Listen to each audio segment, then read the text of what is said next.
Paramashivoham. Om Nithyananda Paramashivoham. Om Nithyananda Paramashivoham. Om Nithyananda Paramashivoham. Om Nithyananda Paramashivoham. Om Nithyananda Paramashivoham. Om Nithyananda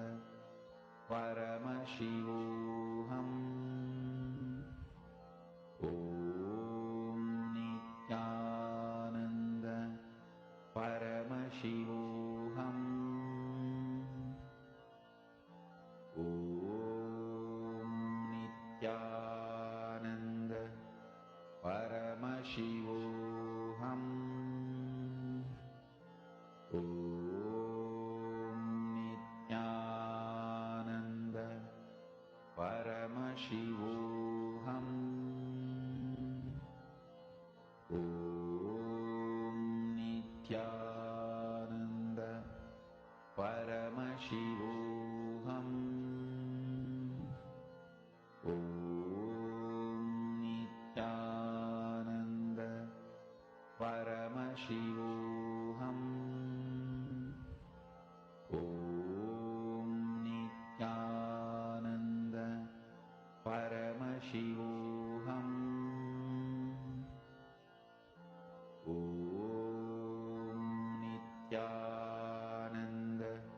Paramashivoham. Om Nithyananda Paramashivoham. Om Nithyananda Paramashivoham. Om Nithyananda Paramashivoham. Om Nithyananda Paramashivoham. Om Nithyananda Paramashivoham. Om Nithyananda Connect more and more to Swamiji. See, just the darshan we all had received. It's so powerful. The initiation was so powerful. All of you will be able to see how the power manifestation happens. I request everyone, please sit and do the scanning. Who all are doing the scanning? Can each of you post who all are already doing with your partners? Please post.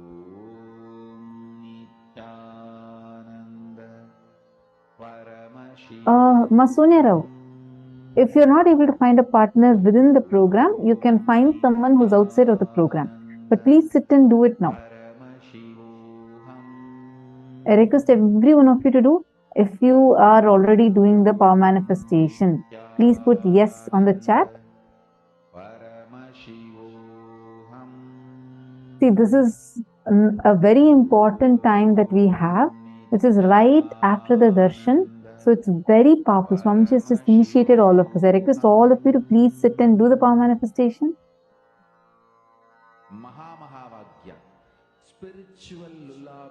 Yes, Sanjay Oriya, you can cover fully. You can just make a small rectangle also. Like just one small rectangle filled with the Aushadha. That is where you will see. This Mahavagya Completed. Adamya Sharmaya, that's wonderful. So what did you, were you able to manifest?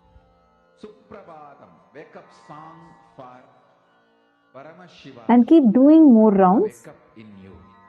Who all were able to manifest? Just remember this one powerful cognition. All the serving epitajaman, serving epitakartas, I request all of you to do it. This is spiritual lullaby for Samadhi and Suprabhatam, wake-up song for Paramashiva in me. For Paramashiva to manifest. With this one spiritual powerful cognition, Saint Denizaya, see, this is not, I read your message, you posted saying that Nirvikalpa Samadhi needs to happen in me first, only then that can manifest. Don't worry, listen. Who's manifesting? Are you the one who's manifesting? Or is it Swamiji who's manifesting through you? It is Swamiji, right? And the seed has already been sowed inside, during the darshan. So don't underestimate the power of it. Okay, you just sit. More and more you manifest the powers only, more and more clearly, intensely you would start. Are you understanding? See, it's basically you're trying to tune yourself more and more to the space of oneness. And it is from that oneness the powers manifest. That's the difference between Shaktis and Siddhis. What we are doing is Shakti. Siddhis are where, okay, you need to sit, put all your effort, and after putting your effort, doing your sadhana, as a side effect of that, what manifests are Siddhis. But here Swamiji is giving us Shaktis, where you're sitting and you're connecting, you're saying, Swamiji, I'm just right now declaring oneness with you. You manifest through me. Swamiji will start manifesting through you. That is Shaktis. You've been initiated into Shaktis. So you don't need any effort from your side. Understand, all of you please listen. One of the biggest things human beings carry is a pattern that we all carry, a suffering we all carry is deeply feeling I am not qualified enough to receive this, to have this in my life. For so many things we feel underqualified, like you feel you don't deserve it.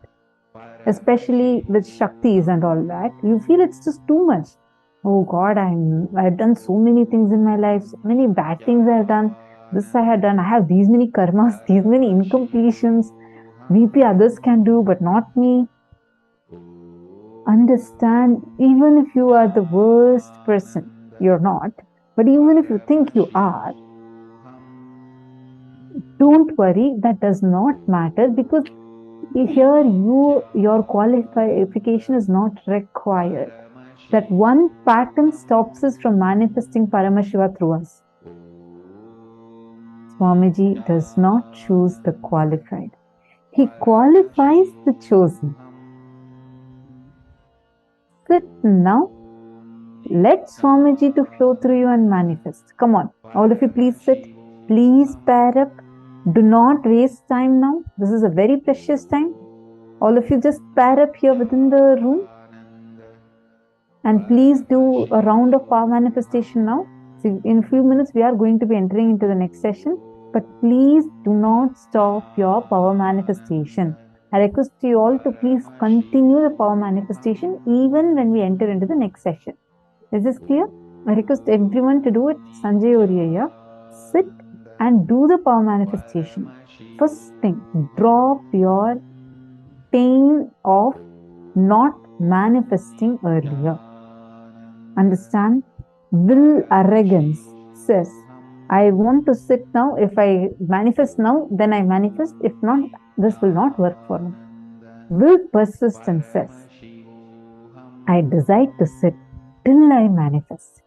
Switch to will persistence, you will definitely be able to manifest.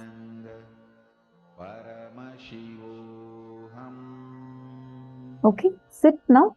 I request all of you to sit and do the power manifestation.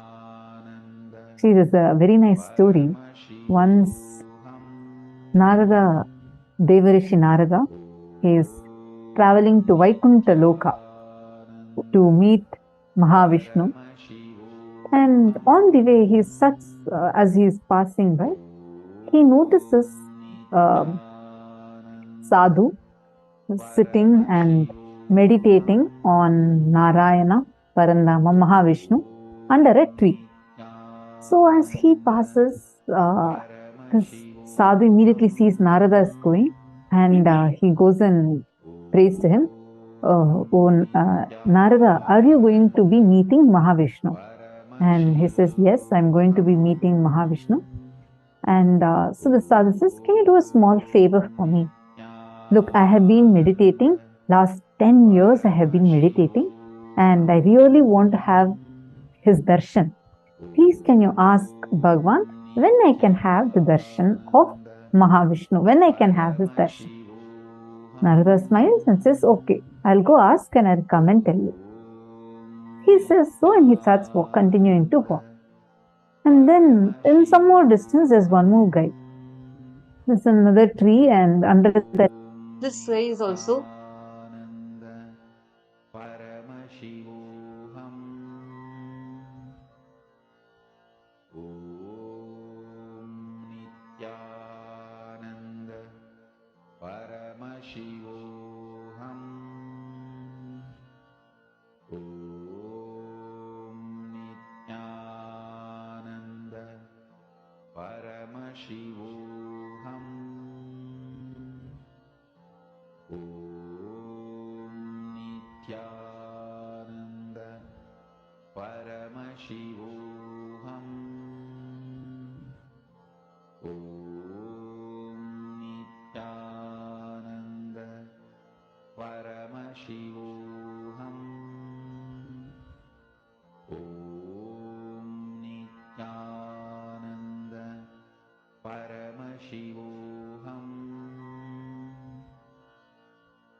Nityananda.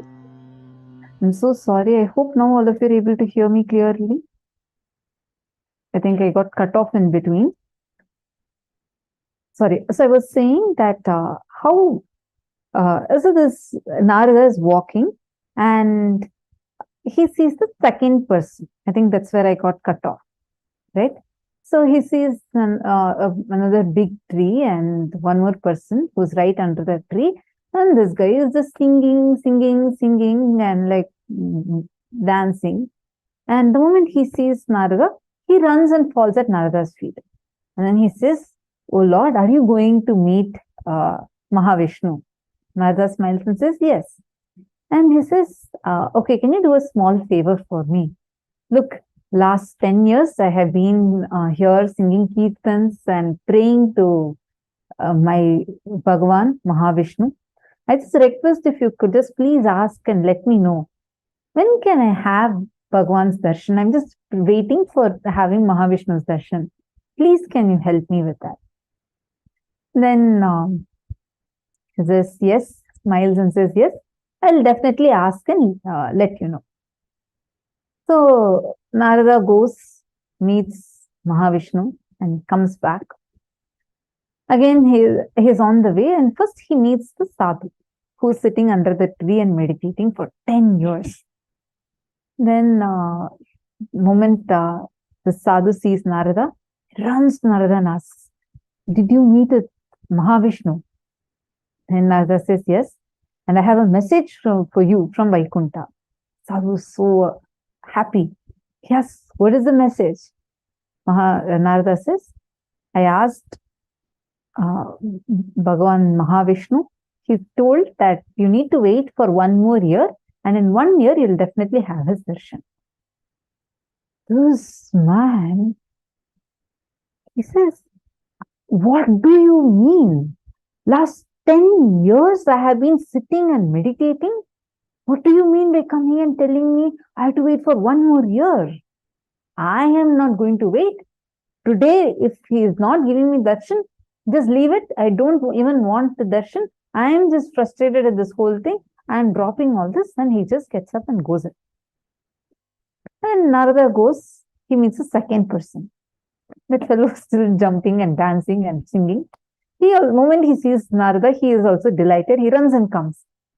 Then Narada, he says, he asks, did Bhagavan tell anything? And then Narada says, yes. He told that you need to wait for as many births as there are the number of leaves that are there in this tree. It's a huge tree with so many leaves. And Narada says, so Bhagavan told that you should be waiting till all these trees, you take the number of birds, as many leaves are on this tree. Narada was expecting this fellow is also going to get frustrated and go. But on the contrary, this fellow started jumping even more and dancing. He dances. Narada is puzzled. That first person at least had to wait only for 1 year. Here, Bhagavan has told him to wait for so many births, not even years. Yes, what happened? Why are you jumping and dancing? He says beautifully, I am so happy that at least Bhagavan told that he is going to give me darshan, at least in one of the births. So I am so happy that I have a confirmation of going to receive his darshan. That moment he told that and starts dancing, all the leaves in the tree falls, and immediately Bhagavan Maha Vishnu appears and gives him the darshan. Understand? This is life.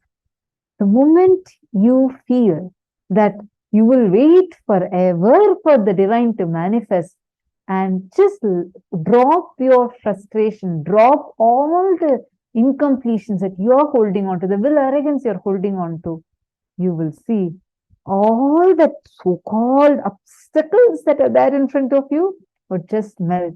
Immediately you'll see the breakthrough happening to you. Instead, if you hold on to will arrogance and you say, now I need to get it. If I don't get now, this does not work. We will be like the first sadhu. So the choice is yours. You make the decision. How do you want to be? Do you want to manifest the divine now through you?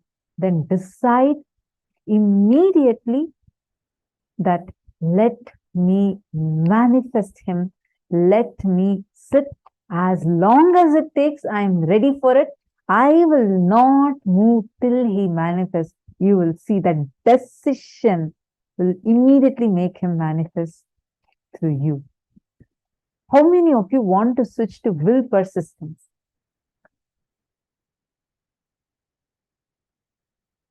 Just choose from now to sit in that will persistence and do the power manifestation. All right, now let's go to the next session where Swamiji is going to explain a very important revelation about how to move from lust to love. Let's listen to the revelation now.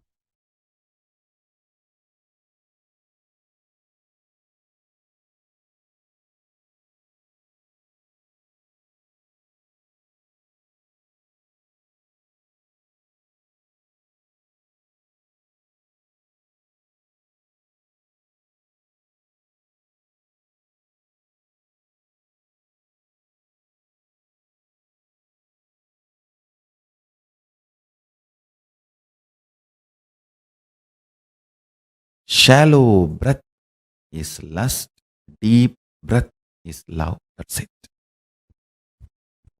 Existence is alive just like you, and it breathes just like you. Whenever there is a shallow breath, the insecurity your system feels makes you feel lusty about your body, your identity, your emotions. Understand, the primal lust is lust towards your body, your identity. Then it extends to lust towards wealth, other person, and all, everything. The primal existence of the lust is fundamentally short of breath. Short breath and short of breath, the insecurity generated by it.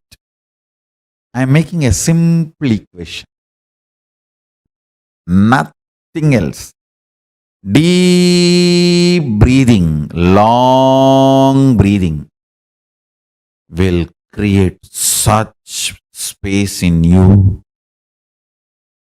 Simply, you will be in love with you, with everything. I ask you to have a deep breath.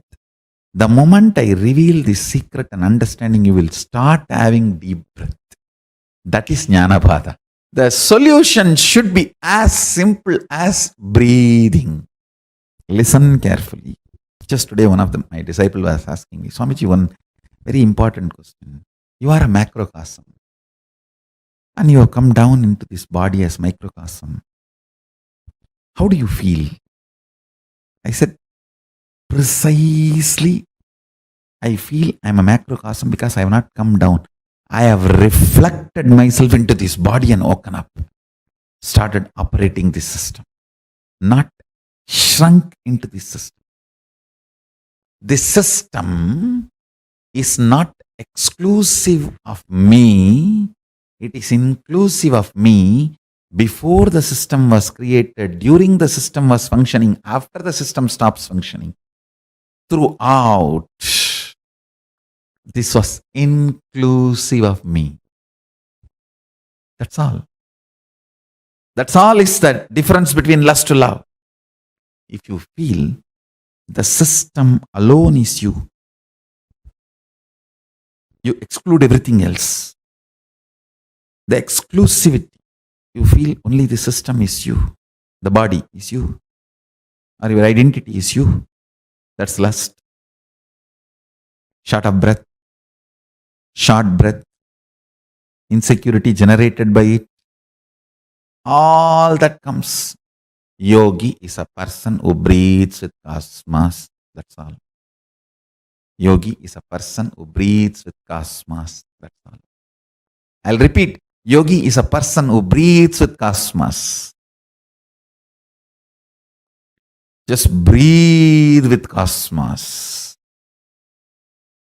You will be overflowing with love. It's not something you need to do. Even if you remember, and the moment you understand, oh God, automatically it starts happening. Jnanapada. Knowledge is solution.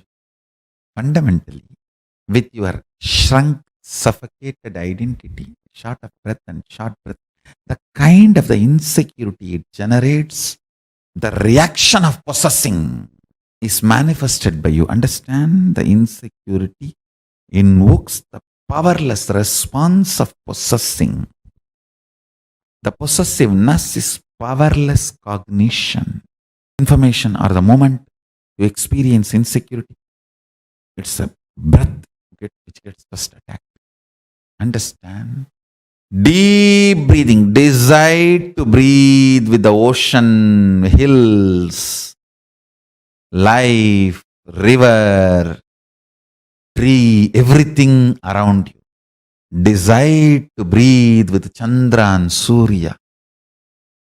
Decide to breathe with the whole existence. You will be in love forever.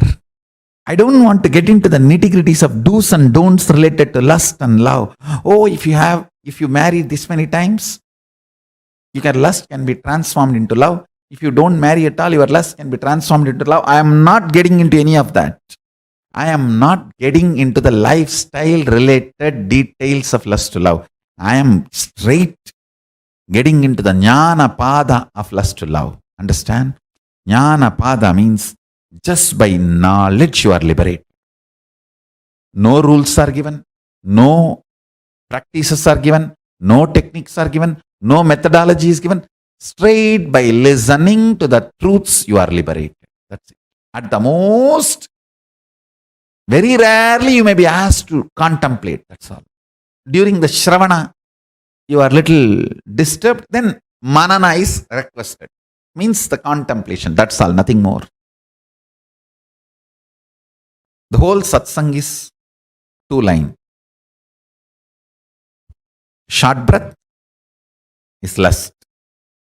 Deep breath, long breathing is love. That's all.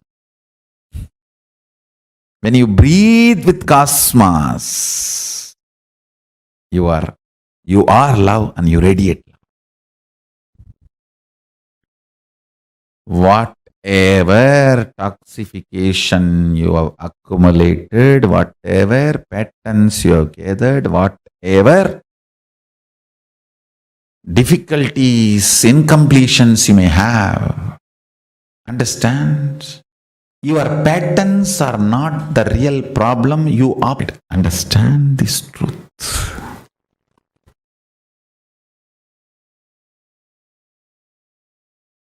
This first statement I am making, your life has nothing to do with what you do, and it is all about how you experience your consciousness. Second statement I am making, life has nothing to do, life is everything about what you are contributing to others, not about what you feel about yourself. Both looks very contradicting or paradox. If you understand in both words, in both statements, I mean different truths, different level truths. First statement, when I say you, I mean different. Second statement, when I say you, I mean different. First statement, when I say about you, I am talking about consciousness. Second statement, when I am saying about you, it's about that selfish, too much of me. That powerlessness, weak selfishness.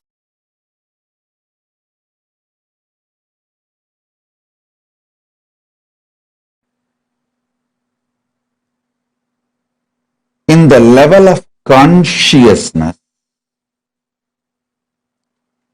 anything you declare, consciously decide, willpower is enough tapas. In the outer world, anything you declare as you, responsibility is tapas. Listen carefully. See, in the outer world, if you declare you are a president or a prime minister of some country, literally declares that they are the president or the prime minister or in the top position of their country's politics. Listen. In the outer world, anything you declare, you need to take responsibility for it. That is the tapas. If you declare yourself as a mayor of a city, you need to take the responsibility and fit into that shoes. That is tapas. If you declare you are chief minister or the governor of a state, you need to take the responsibility for that declaration to make that into reality. That is tapas.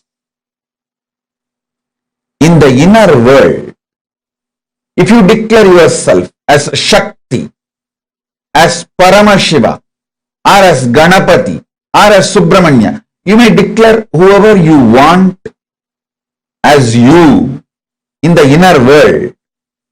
If you declare yourself as Paramashiva, or Parandama, Parabrahma, Parameshwari, anything in the inner world, will persistence is the only tapas. See, when you declare you are Paramashiva, naturally all all your inside patterns, self-hatred, self-doubt, self-denial will flare up and show so much of obstacles, problems, difficulties externally and internally. But you standing with will persistence, I will see everything as Paramashiva. I will face all these self-doubt, self-hatred, self-denial. Even the doubt whether I am Paramashiva or not, I will face it from the space I am Paramashiva. How Paramashiva will face self-doubt, same way I will face. How he will face? He will just burn it. Tripura Asuras are the self-doubt, self-hatred, self-denial. How he dealt with them? He just burnt them. Same way, I will burn my self-doubt, self-hatred, self-denial just through will persistence. Listen. In the conscious world, anything you declare as yourself, will persistence for it is tapas. In the external world, anything you declare about yourself, taking responsibility for it is tapas. Now listen.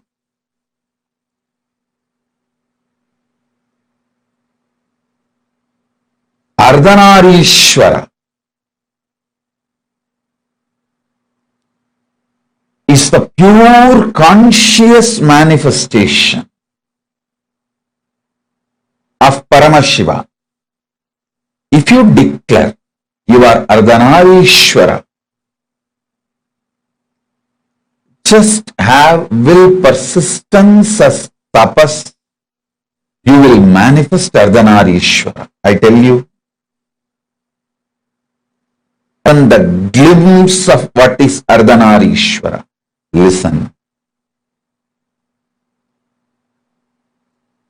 Womanizers use women more like scratching for itching. Actually, if you want to kill a monkey, you don't need to do anything big.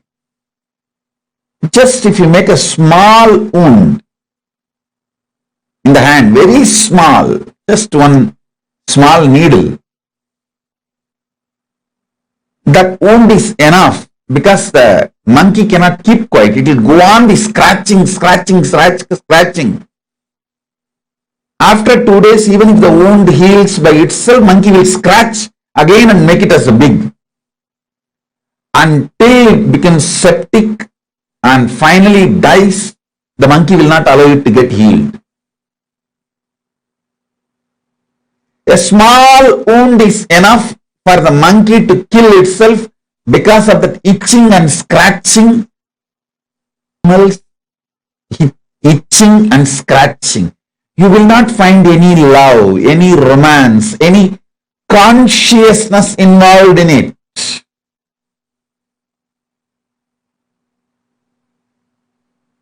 If an act sex can be fulfilling, then prostitutes must have been enlightened long before. Listen, sex does not originate from the physical world or action. It originates from conscious world, being. I tell you, yesterday itself I was telling, called love for the existence. I tell you, people who carry love in their consciousness will never become obese. Don't try to come and tell me, oh, I have seen many obese people who are very loving. Maybe their behavior, external behavior may be very loving or matching with people who do acts out of love. the inner space in consciousness, what I call as love, is a overflowing quality towards everything. It's like see, if you are alive, you will think, you will breathe, you will smell, you will digest, your blood will be circulating, everything will be happening. Same way, if you are loving, it will be towards everything. It is the quality of consciousness, not the quality of the external habit or attitude or actions. Listen, love is not defined by your external actions. Love is defined by the very existence or the quality of your consciousness. Even if Paramashiva does samhara, means destruction of this universe, I will not call he is angry or he is violent or he is bad. He does even samhara out of his love. I tell you, consciousness expanding itself to celebrate its oneness is love. See, consciousness goes towards the food to make the food as part of itself or for it to become the part of the food. Consciousness goes towards anything only to make oneness happen.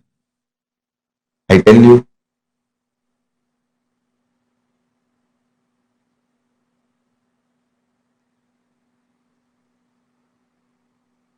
nothing is inauspicious if you understand love. Everything is inauspicious if you don't understand love.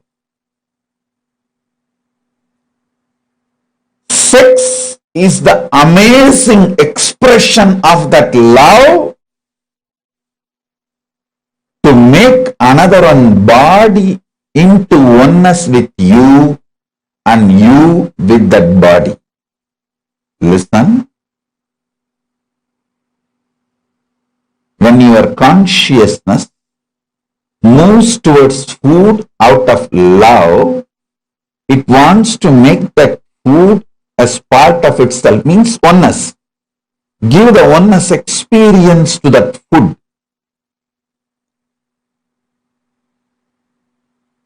If the same consciousness without love moves towards the food, it wants to grab that food and destroy it and diseased. How many of you understand what I am talking? Food lovers never become obese.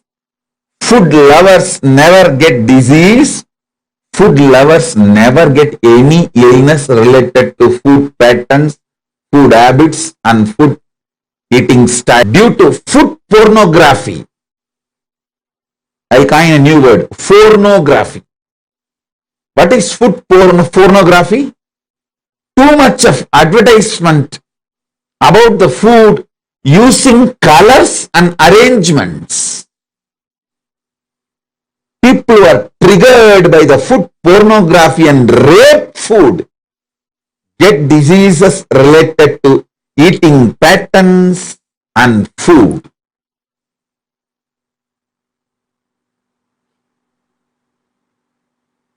All of you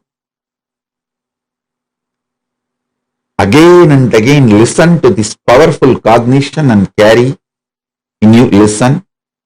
Once you align your food pattern, your sex pattern will be easily aligned and your life will be just celebration. Your life will be just celebration.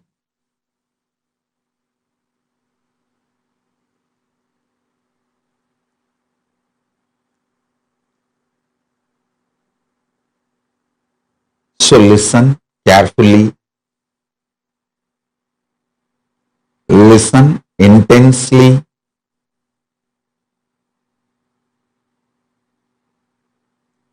Digest this truth.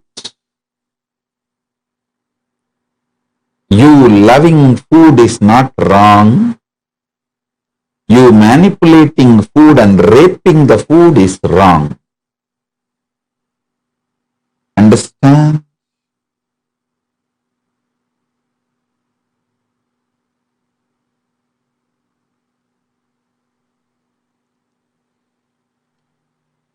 If you love food, you know how much of food can become one with you, your digestion ability. What kind of food can become one with you? What kind of food will empower you and get empowered by you? Listen. Whenever you digest a food and that becomes energy in you, not only you are empowered by that food, you are also empowering that food, because that becomes energy.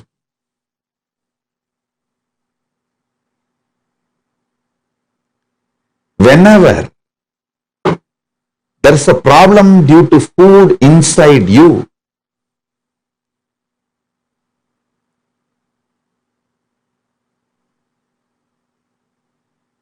not only you are manipulating the food and raping the food also gets incomplete with you, because it has not fulfilled the purpose for which it happened. Right eating with the right consciousness fulfills you and the food. Now, whatever I am talking about food, use the same principle and map it to music, vision, visuals, all the five senses, including sex. You will see very clearly. Are you eating or raping the food? Are you loving and having sex, or are you raping the other person? Are you masturbating out of the high romance? Are you masturbating out of the violence, raping attitude? Look at the whole thing. You need to look into, are you eating food out of love, or are you manipulating food? Or are you raping the food? Same thing. Are you having sex out of overflowing romance, love, oneness? Or are you just raping the other person out of anger and violence or some other reason?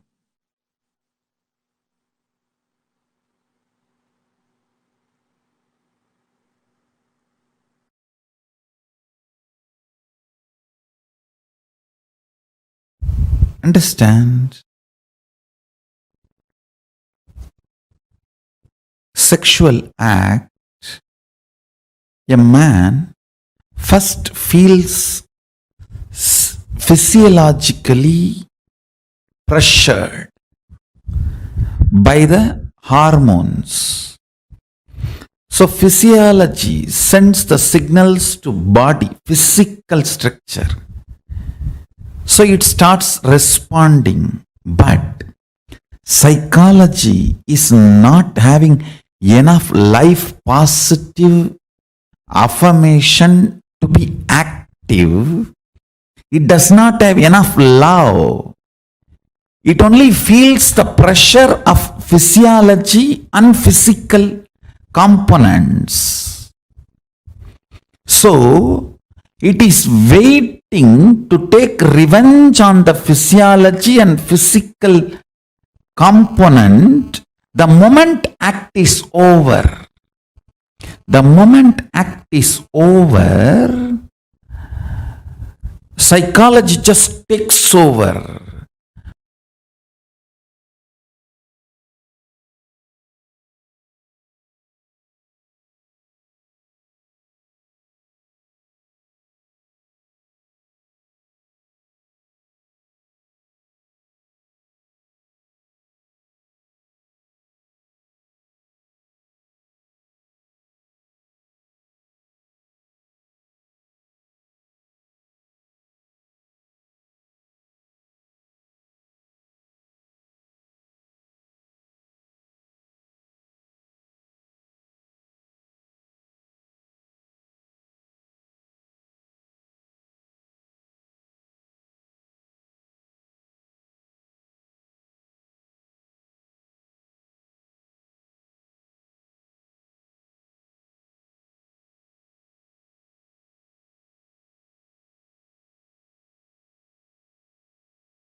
building you, manifesting you, like how from mud the pot is made, same way. I'll teach you the science of using consciousness and manifest your life. Simple 3 instruction. Listen. I'll explain the logic, science behind the instructions next. First listen. The root chakra, Mooladhara, the lust centric, lust energy centric chakra. Second, Swatisthana, the spleen chakra, fear centric. Third, Manipuraga, navel chakra, food and ori-centric. Now, listen intensely.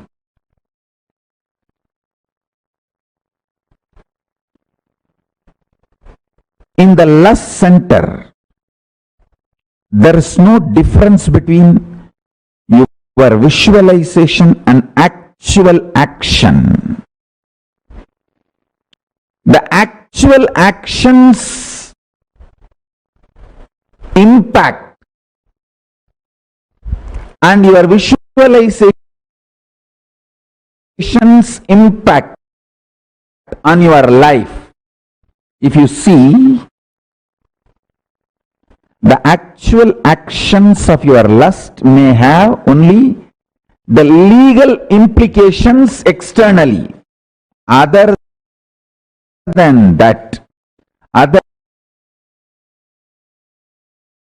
than the legal implication, whether it's a legitimate wife or illegitimate or gay or lesbian, other than the legal, socio-legal component of the sexual act, the act or the mental action, please understand, words, very raw, your fantasy, your pornography, your masturbation, all this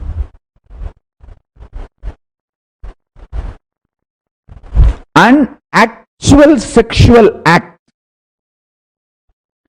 this too, if you see all the mind related sexual actions, body related actions, other than the legal implication, there is no two difference, there is no second difference on the consciousness between these two. Let me put it more and more straight, because I am talking to the large open audience. My words need to be very clearly spelled out.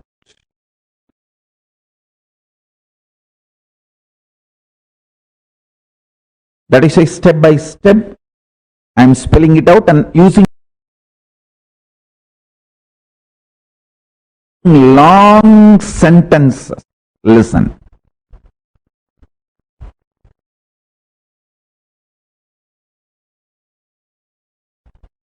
Consciously,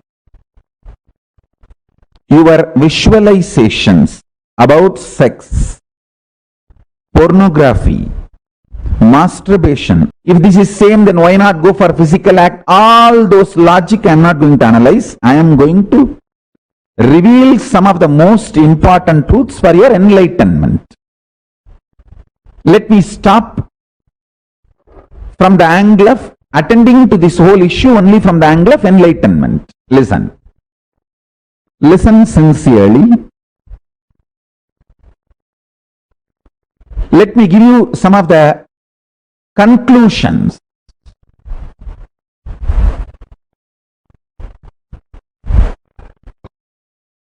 Let me give you some of the conclusions So you will understand the logic. First,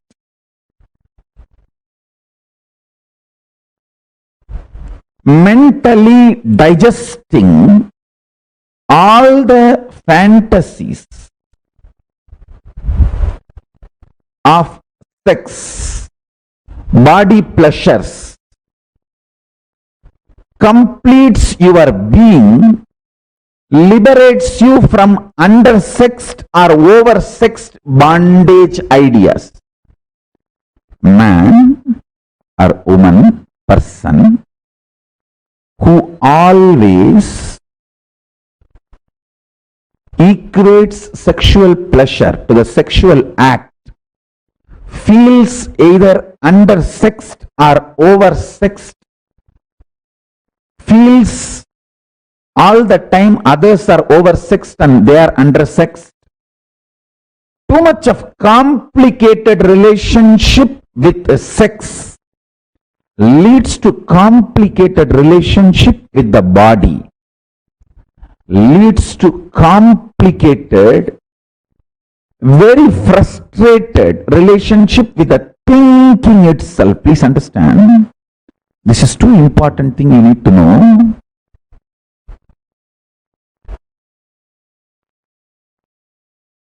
You need to know the conclusion I wanted to give, and powerful cognitions you need to carry, both.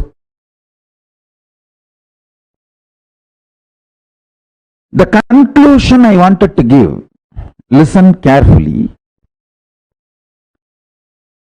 Your conscious expression, manifestation of lust, sex, sexual acts, fantasies, pornographic manifestations, your wild perversions, everything. If you sit and chew them consciously, not mentally, there is a difference between mentally and consciously. If you chew sexual fantasies mentally, you will be obsessed, and all the actions related to sex will be like a compulsion, forced. There will not be any conscious involvement, freedom or participation. More like a, you have to sneeze. Listen carefully. Mind binds, consciousness liberates. Formula, basic sutra. Mana is bandha, chit is moksha, mind is bondage. Anything done mentally leads to obsession and obsessive compulsive behavior.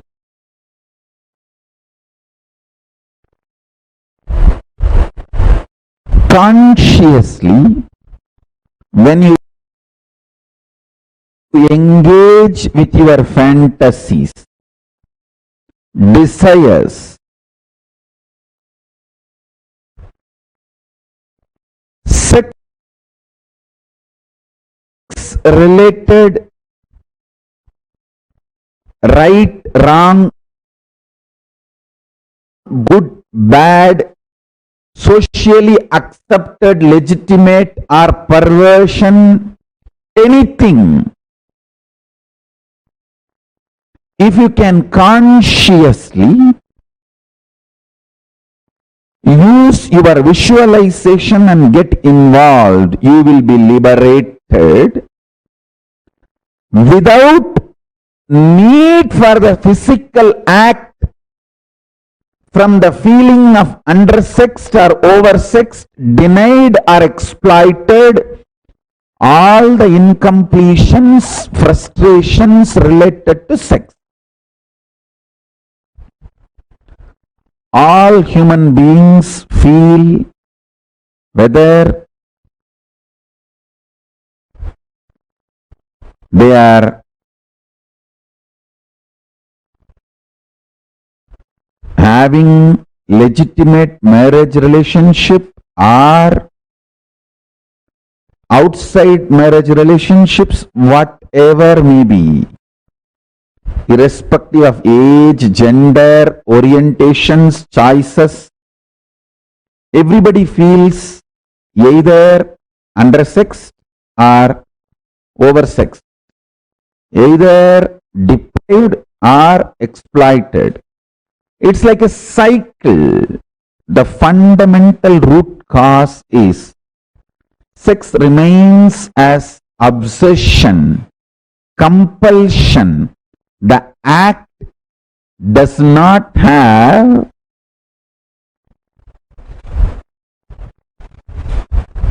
liberating consequence, fulfilling consequence. It may be tiring, releasing, letting you rest, but not fulfilling. Please understand. I'm getting into the deepest important formula for power manifestation.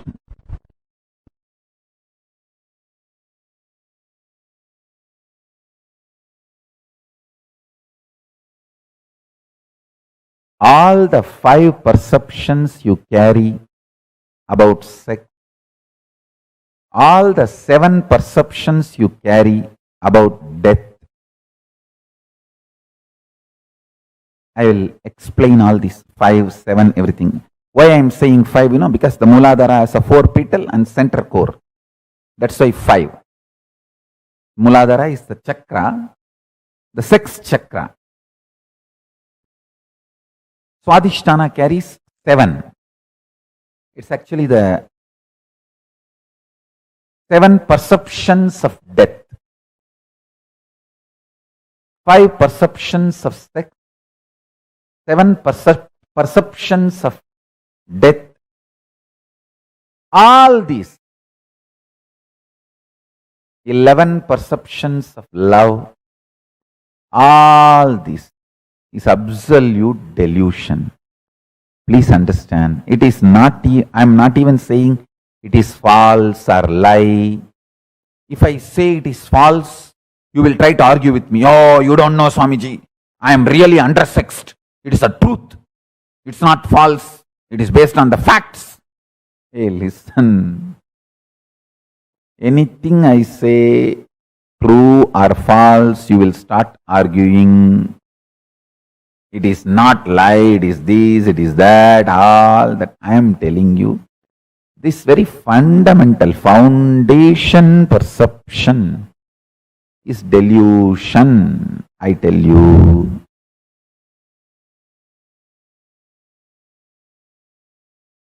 If you know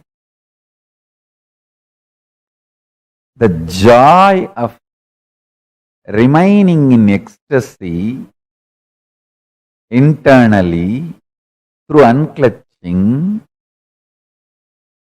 externally whether some body touches you or not,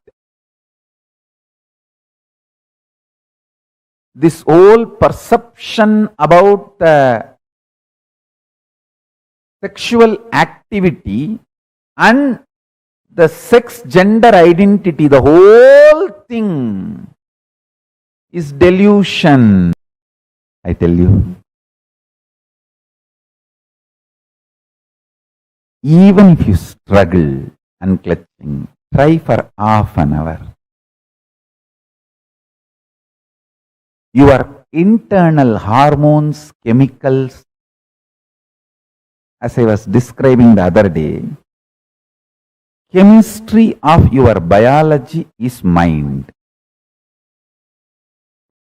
The chemistry of your biology will be aligned to the alchemistry of Paramashiva through unclutching. Unclutching is the best catalyst agent. to make the chemistry of your biology align to the alchemistry of Paramashiva.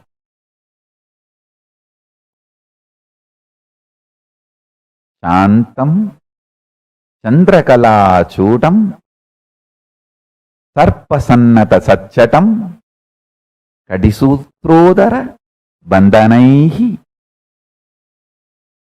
This is one more Shastra Pramana where Paramashiva describes himself in Kamikagama Purvapada, 4th chapter, Archana Vidipatalam, sloka number 330 and 331, Sadashiva Dhyanam, Shantam Chandrakala Chudam Sarpasannata Sachatam Kadisutrodara Bandhanaihi.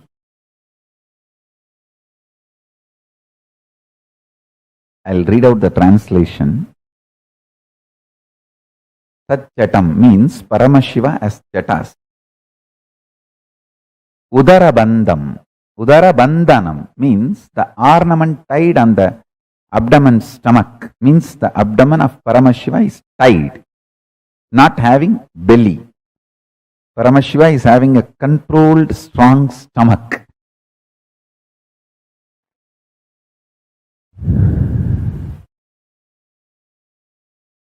Listen.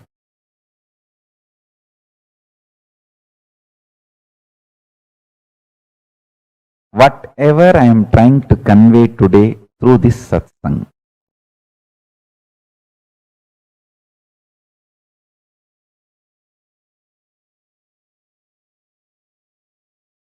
whole unconscious humanity is playing prank on you.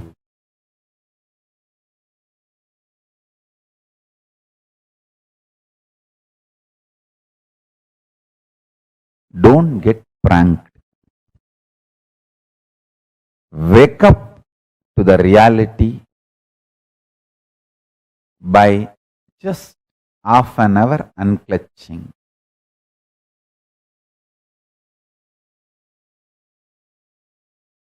Half an hour.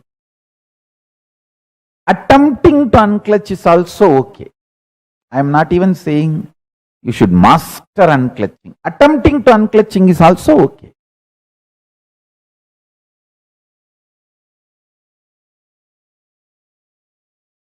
The social concepts and definitions of gender, gender-related issues, if you take it as a joke, great. But if you seriously record them in your muscle memory and biomemory and keep them inside your cognition, it can be dangerous. Please listen. It can be dangerous. When a male body made to believe certain concepts of masculine, certain concepts of being a male by the society, the kind of a tension that muscle memory, biomemory goes through, the kind of a suppression it goes through, the kind of expectation it has about the other gender, the kind of incompletion it suffers and craves for the suppressed part,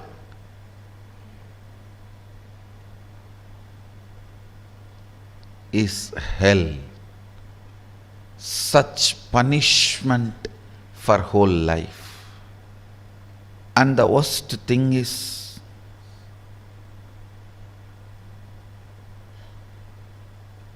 whatever you suppressed in you, declaring yourself as the male and avoiding anything other than so-called male, you will be searching for it in some other muscles which you will never find. Which you will never find. And this seeking goes on, tortures the person who is living with you, who has committed their life to you. It is like you torture the other person. The other person, she has her own suppressions. She is also product of the society, unenlightened resources. She has suppressed tons of things in the name of she being a female. So all that she is searching in your muscles.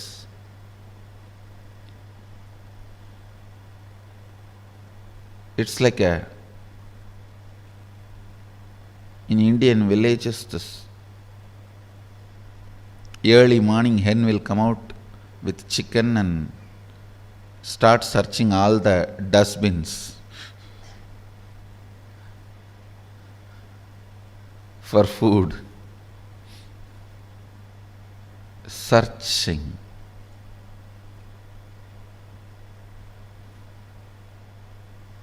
Searching in others for the suppressed component in your muscle.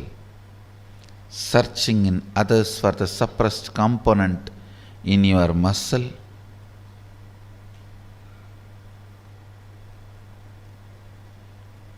Is the most frustrating thing that can happen to anybody in life.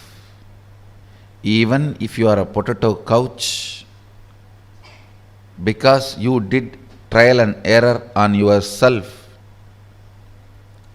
it's easy to get you out of it.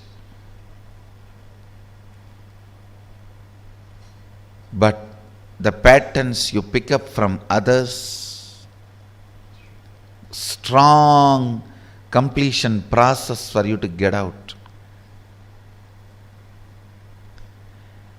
Again and again it triggers violence, dissatisfaction, incompletion, resistance, a wrong principles of sex. Understand this word, wrong principles of sex. Earlier in India, men used to wear only the dhoti and maybe one small angavastram. Slowly, the exposed upper body started getting associated with the idea of sex. Then they will have to cover. Then now even the exposed shoulders gets associated with the idea of sex. I don't know when the exposed eyes and the nose are going to get associated with the idea of sex. And then you have to wear complete covering.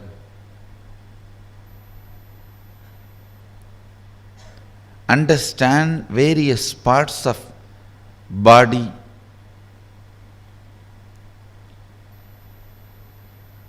triggering various ideas, concepts, patterns in your system shows how the society is going lower and lower level, and our common agreements are sinking deeper and deeper and stinking. Our common understandings do matter. Our common understandings do matter because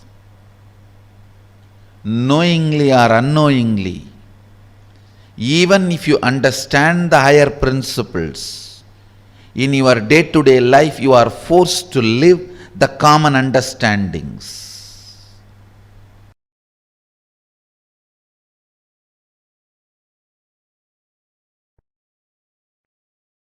Seek Shanti Tattva because it is reality. It is experiential reality, existential possibility, ultimate space to reside. Seeking for happiness is myth. Seeking for happiness is the myth. Because the idea of happiness is myth. Stop seeking for it. Listen intensely. Seek Shanti Tattva. Seek Paramashanta Swarupa. Paramashanta. It's a real experience. You will achieve it. When you achieve, you will feel your seeking was worthy. But seeking joy is delusion. The definition of joy, the idea of seeking joy, the method or the way in which you seek joy, everything is delusion. When you start seeking peace, Shanta, your visualization capacity mixes, merges, becomes one with your consciousness. Your consciousness becomes one with Paramashiva's superconsciousness. Your Sankalpa will become Shiva Sankalpa. Your will become Shiva's will. Listen.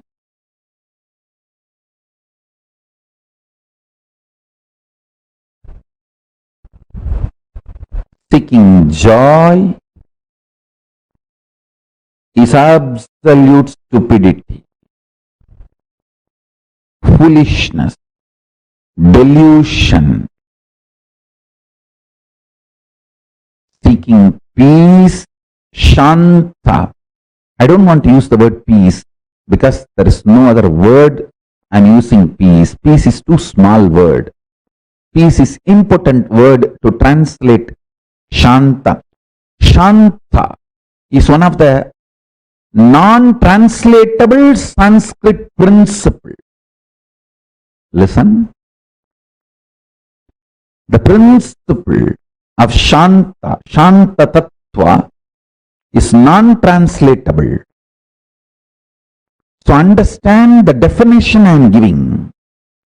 Alive, vibrant, core, which does not get shaken by big bangs and black holes, but remains as active component and independent intelligence of the existence is Shanti Tattva.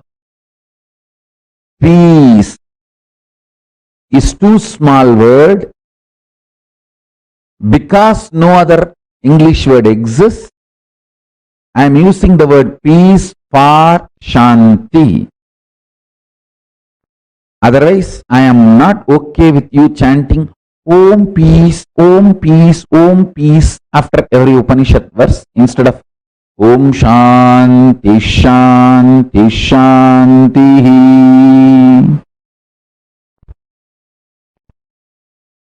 No, Om peace, Om peace, Om peace. No.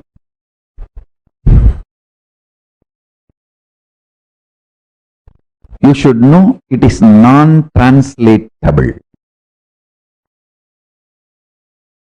But because there is no other way, I am using the word peace. Listen. Listen carefully.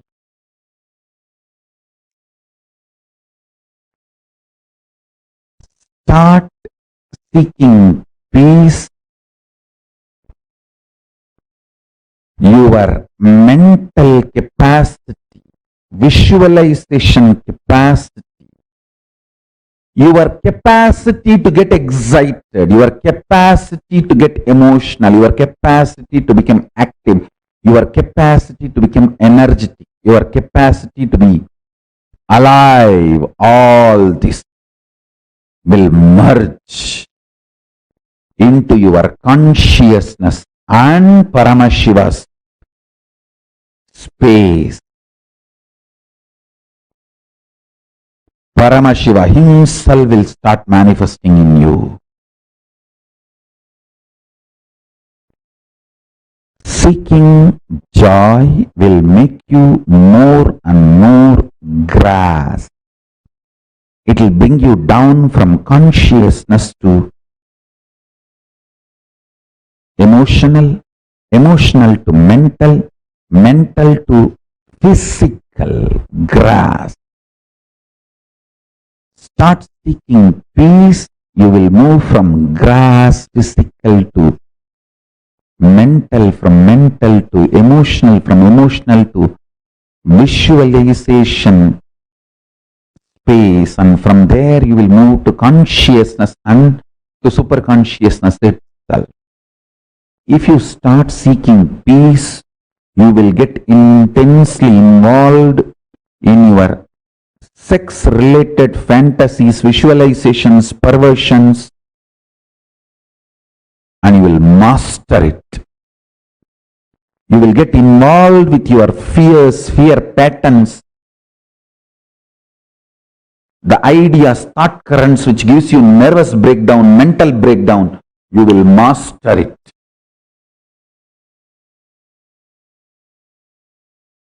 You will get involved with your unconscious food patterns. Understand? Sex, security, food, all the three should not be obsessive compulsion.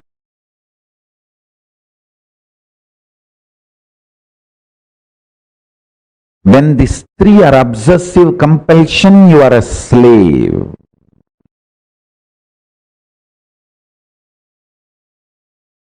Listen carefully. Eating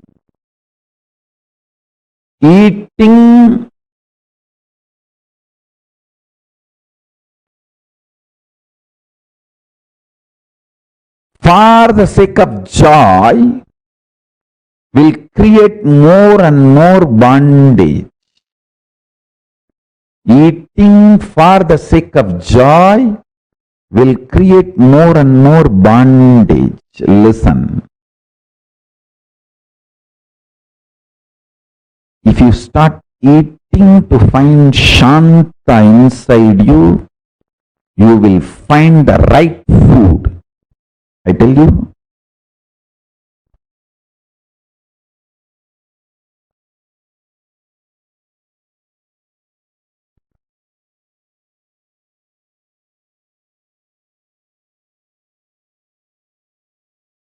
In every level, apply this principle which I am talking.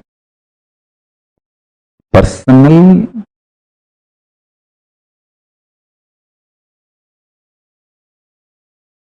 physical, mental, emotional, and interpersonal relationship or social issues with everything. Apply this principle. Listen carefully.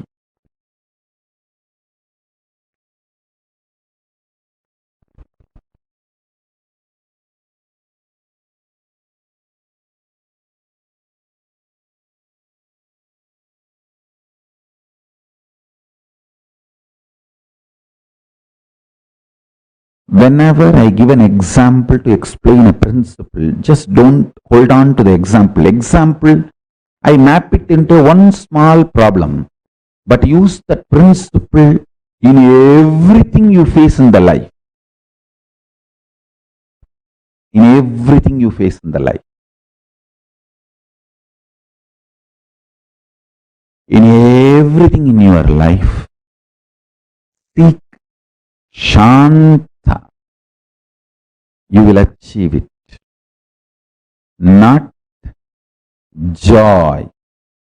People who seek joy feel whole life is a struggle. Life will be struggle as long as you feel you want to get out of it. Now your life is a struggle. At one point, everything will become peaceful. You will be out of it. Everything will be joyful. Listen carefully. People who seek joy feel always life is filled with conflicts. People who seek peace realize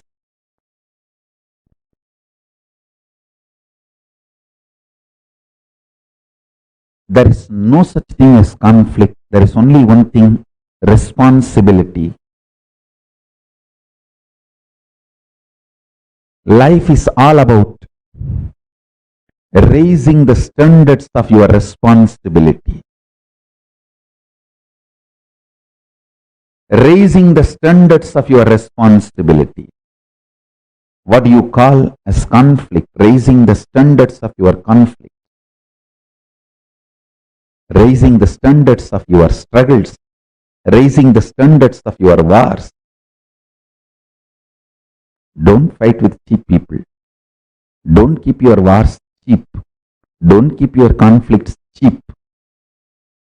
Because you don't have confidence on yourself. You are afraid you may be physically broken, mentally broken, psychologically broken, emotionally broken, economically broken, consciously broken.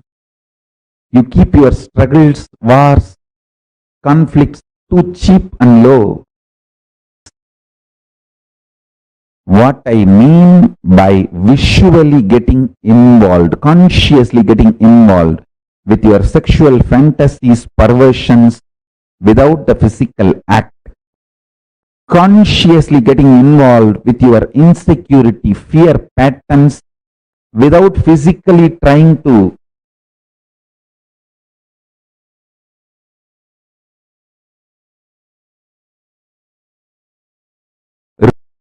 raise your so-called securities. Consciously eating continuously without physically dumping food in your stomach. What I mean by this three, conscious involvement, and what I mean by tasting Paramashanta Swarupa, what I mean by the word, when your struggles are cheap, you are cheap. When your struggles are high, you are high. When you are beyond the struggles and full of responsibility and know that life has no struggle, it is all only about responsibility, you become leader. All these statements will become your realization when you start tasting Paramashanta inside you. All the zigzag puzzle will fall in place and it will become, you will just experience that huge click. Cosmic click. Wow. Yes. Understand?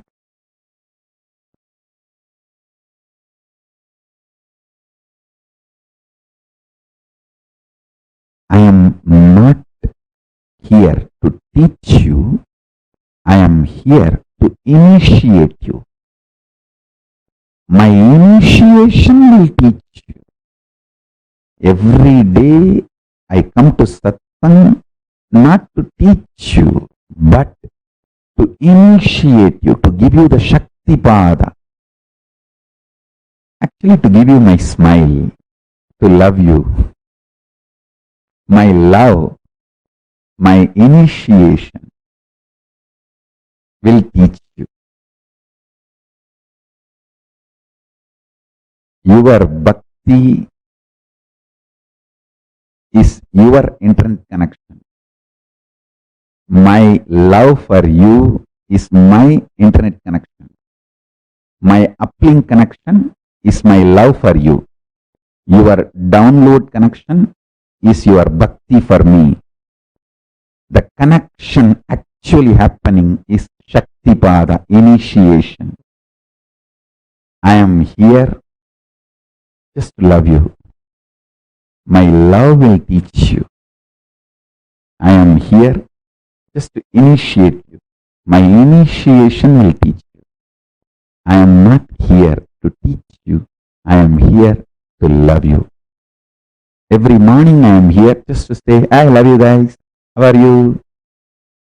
Doing well? Why you did not shave? Why there is no vibhuti in the face? Why did you put the round kumkum? Why can't you put the Trinetra Tilak? I am here just for that.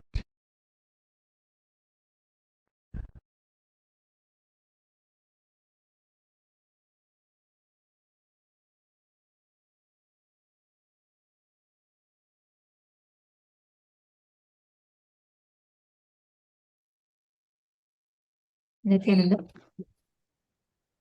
Now, all of us have experienced today some of the most important, most beautiful revelations from Swamiji. From understanding what is Tantra, understanding our gender, the right diagnosis of gender, completing with all the powerlessness that has been embedded into us by the society, Swamiji has taken us through one of the most important journeys where we are discovering our own gender. And this brings us all to the conclusion of our day today. We are all ending the day 20 of this Paramashivoham, and tomorrow is the last day of the program. Tomorrow, the whole day ultimately is about learning to radiate Paramashiva. And we have a very exciting condition for tomorrow. So all of us are supposed to be dressed up as Swamiji. Choose any form of Swamiji that you love, with the turban, the chattas, however you like. Choose any picture of Swamiji and you are going to dress up tomorrow exactly like Swamiji and come for the program, because tomorrow our experience is about manifesting Om Nithyananda Paramashivoham through all of us. Literally manifesting that Mahavakya itself through us, experiencing that Paramadvaita with Swamiji. And for that, one important thing is dressing up as Swamiji and coming for the program. How many of you are ready for this? Who are saying, yes, I'm going to do it? Choose a picture and make sure you're getting ready as exactly like how Swamiji would be. Choose any picture of Swamiji. Try to match the same color, try to wear similar jewels and everything.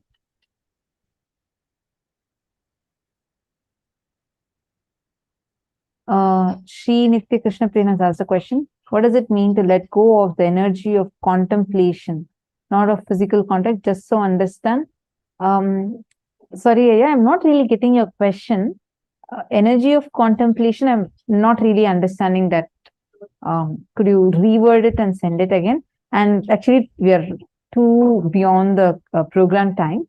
If I request, if you could please ask the same question tomorrow, definitely we'll answer, and maybe you could just reword it and we'll definitely answer your question.